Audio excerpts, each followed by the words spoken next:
श्रीमद् भगवद गीता के अनुसार भगवान श्री कृष्ण ने भी कहा था कि सभी माह में मार्गशीर्ष स्वयं मैं ही हूँ। मार्गशीर्ष माह में श्रद्धा और भक्ति से प्राप्त पुण्य के बल पर हमें सभी सुखों की प्राप्ति होती है। इस माह में नदियों में स्नान करने के साथ साथ दान पुण्य का भी विशेष महत्व माना गया है। श्रीमद् भगवद गीता के दर्शन की विशेष महिमा। इस मास में श्रीमद् भगवद गीता ग्रंथ के प्रतिदिन दर्शन करने की विशेष महिमा है। स्कंद पुराण में लिखा है, घर में यदि भागवत हो तो अगहन मास में दिन में एक बार उसको प्रणाम अवश्य करना चाहिए। अगहन मास में अपने गुरु को, इष्ट को ओम दामोदराय नमः मंत्र कहते हुए प्रणाम करने से जीवन में आने वाले सभी कष्ट कट जाते हैं। अगहन मास में शंख में पवित्र तीर्थ का जल भरें और घर में जो पूजा का स्थान है उसमें भगवान के ऊपर से शंख घुमाएं, मंत्र जपते हुए घुमाएं, बाद में इस जल से पूरे घर में छींटे मार दें। इससे घर में शुद्धि बढ़ती है, शांति आती है और क्लेश दूर होते हैं। अगहन मार्गशीर्ष की पूर्णिमा को चंद्रमा की अवश्य ही पूजा करनी चाहिए, क्योंकि इसी दिन चंद्रमा को सुधा के द्वारा सिंचित किया गया था। इस दिन माता, बहन, पुत्री और परिवार की अन्य स्त्रियों को वस्त्र प्रदान कर सम्मानित करना चाहिए। मार्गशीर्ष मास में विष्णु सहस्त्र नाम, भगवत गीता और गजेंद्र मोक्ष का पाठ जरूर करें। इससे पितरों को मोक्ष मिलता है, साथ ही जीवन में सुख का वास होता है। मार्गशीर्ष के महीने में शंख में पवित्र नदी का जल भरें और फिर इसे पूजा स्थान पर रखें। शंख को भगवान के ऊपर से मंत्र जाप करते हुए घुमाएं। इसके बाद शंख में भरा जल घर के कोने कोने में छिड़क दें। इससे समृद्धि में वृद्धि होती है। संतान प्राप्ति या सुखी जीवन के लिए मार्गशीर्ष माह में श्री कृष्ण की सुबह शाम उपासना करें।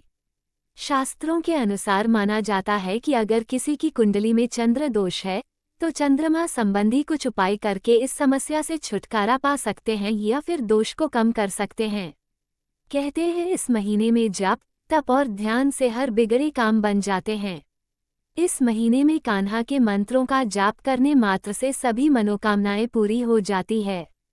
सतयुग में देवों ने मार्गशीर्ष की प्रथम तिथि को ही वर्ष प्रारंभ किया। मार्गशीर्ष माह के निमित्त सुबह जल्दी उठकर गंगा नदी या घर पर पवित्र स्नान करें। भगवान सूर्य को अर्घ्य दें और अपने दिन की शुरुआत सकारात्मकता के साथ करें। मार्गशीर्ष मास में विष्णु सहस्त्र नाम, भगवत गीता और गजेंद्र मोक्ष का पाठ करें। इससे पितृ प्रसन्न होते हैं। इस दौरान भगवान कृष्ण, श्री हरि और देवी लक्ष्मी की पूजा करना शुभ माना जाता है। स्नान करने के बाद ब्राह्मण के माध्यम से पितृ तर्पण और पितृ पूजा करें।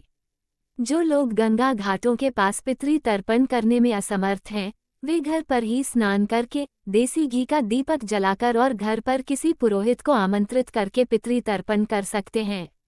इस दौरान किसी ब्राह्मण को भोजन खिलाएं और उन्हें वस्त्र और दक्षिणा अर्पित करें। इस पूरे माह सात्विक भोजन बनाएं। इस पूरे महीने किसी भी पवित्र नदी जैसे नर्मदा, क्षिप्रा और यमुना में स्नान करना पुण्यदायी माना जाता है। इस दौरान गाय, कौवे, कुत्ते और चींटियों को खाना खिलाना अत्यंत फलदायी होता है। इस पूरे माह दान और पुण्य करना अत्यंत शुभ माना जाता है। इस दौरान तामसिक चीजों से परहेज करना चाहिए। इस माह में कंबल व गर्म तासीर वाली चीजों का दान करना चाहिए। मार्गशीर्ष मास को भगवान श्री कृष्ण की पूजा के लिए बहुत महत्वपूर्ण और लाभदायक माना जाता है। कहते हैं कि इस महीने में जप, तप और ध्यान करने से सारे बिगड़े कार्य बन जाते हैं। इस महीने अगर आप श्री कृष्ण मंत्र का जाप करेंगे तो अवश्य ही आपकी सभी मनोकामनाएं पूरी होंगी। मार्गशीर्ष मास को भगवान श्री कृष्ण की पूजा के लिए सबसे खास माना गया है। मान्यता है कि इस महीने में किए गए धार्मिक कार्य अमोघ फल प्रदान करते हैं। राधे राधे।